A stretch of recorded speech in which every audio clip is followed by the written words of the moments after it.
ನಮಸ್ಕಾರ ಫ್ರೆಂಡ್ಸ್, ನಾನು ನಿಮಗೆ ಇವತ್ತು ಯಾವ ಥರ ಮೆಕ್ಕೆಜೋಳನ ಸಿಪ್ಪೆ ಸುಲ್ಕೊಂಡು ಅದನ್ನು ಬೇಯಿಸ್ಕೊಂಡು ತುಂಬ ಈಸಿಯಾಗಿ ಬೇಯಿಸ್ಕೊಂಡು ಯಾವ ಥರ ತಿನ್ಬೋದು ಅಂತ ಹೇಳ್ಕೊಡ್ತೀನಿ. ಈ ಸ್ವೀಟ್ ಕಾರ್ನ್ಸ್ ಅಂತ ಎಲ್ಲ ಕೊಡ್ತಾರಲ್ಲ, ನಿಮಗೆ ಹೊರಗಡೆ ಎಲ್ಲ ಸಿಗುತ್ತಲ್ಲ, ಅದೇ ಥರನೇ ಆಗುತ್ತೆ. ತುಂಬ ರುಚಿಯಾಗುತ್ತೆ.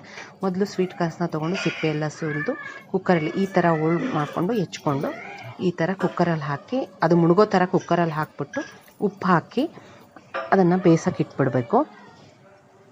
ಅಂದರೆ ಕುಕ್ಕರಲ್ಲೇ ಬೇಯಿಸೋಕೆ ಇಡಬೇಕು. ಅದು 2 ಸೀಟಿ ಆಗಬೇಕು ಕುಕ್ಕರಲ್ಲಿ.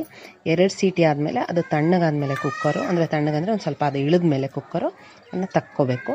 ಅಷ್ಟರಲ್ಲಿ ಉಪ್ಪು ಖಾರ ಎರಡನ್ನೂ ಮಿಕ್ಸ್ ಮಾಡಿ ಅದ್ರ ಜೊತೆ ಸ್ವಲ್ಪ ನಿಂಬೆಹಣ್ಣನ್ನು ಹಾಕಿ ಇಟ್ಕೋಬೇಕು. ಅಂದರೆ ನಿಮಗೆ ಚೆನ್ನಾಗಿ ಟೇಸ್ಟ್ ಬರುತ್ತೆ ಅದನ್ನು ಹಚ್ಕೊಂಡು ತಿನ್ನೋಕ್ಕೆ. ಅದೇ ಥರನೂ ಕೊಡ್ಬೋದು ಮಕ್ಕಳಿಗೆ, ಏನು ಹಾಕ್ಲಿಲ್ದಂಗೂ ಕೊಡ್ಬೋದು. ಅದರಲ್ಲೇ ಉಪ್ಪು ಹಾಕಿ ಬೇಯಿಸಿರೋದ್ರಿಂದ ನಾವು ಮತ್ತೆ ಎಕ್ಸ್ಟ್ರಾ ಏನು ಹಾಕೋದು ಬೇಕಾಗಲ್ಲ.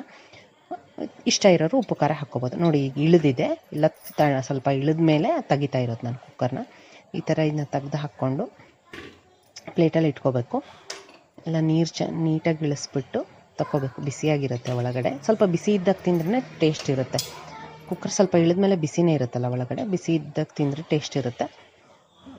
ತುಂಬ ನಿಮಗೆ ಈಸಿಯಾಗಿ ಮಾಡ್ಕೋಬೋದು. ಎಲ್ಲ ಸುಲ್ಕೊಳೋದು ತುಂಬ ಈಸಿ ಆಗಿಬಿಡುತ್ತೆ ನಿಮಗೆ ಇದನ್ನು ಈ ಥರ ಮಾಡ್ಕೊಳೋದ್ರಿಂದ. ಈ ಥರ ನೋಡಿ, ಉಪ್ಪು ಖಾರನ ನೀಟಾಗಿ ಈ ಥರ ಎಲ್ಲ ನೀಟಾಗಿ ಹಚ್ಕೋಬೇಕು. ನಿಂಬೆಹಣ್ಣನಾದರೂ ತಿಕ್ಕೋಬೋದು, ಇಲ್ಲ ಅದ್ರ ಜೊತೆಗೇ ನಿಂಬೆಹಣ್ಣನ್ನ ನೀವು ಅದಕ್ಕೆ ಪ್ರೆಸ್ ಮಾಡಿಬಿಟ್ಟು ಮಾಡ್ಕೋಬೋದು. ನೋಡಿ ಯಾವ ಥರ ಕಾಣಿಸ್ತಿದೆ.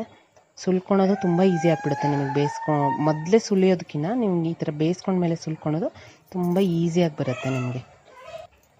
ಸುಲ್ಕೊಳ್ದೆ ಹಾಗೆ ನಾವು ಸುಟ್ಕೊಂಡಾಗ ಇದು ಮಾಡಿ ತಿಂತೀವಲ್ಲ, ಆ ಥರನೂ ತಿನ್ಬೋದು. ಆದರೆ ಸುಲ್ಕೊಂಡು ತಿನ್ಬೋದು.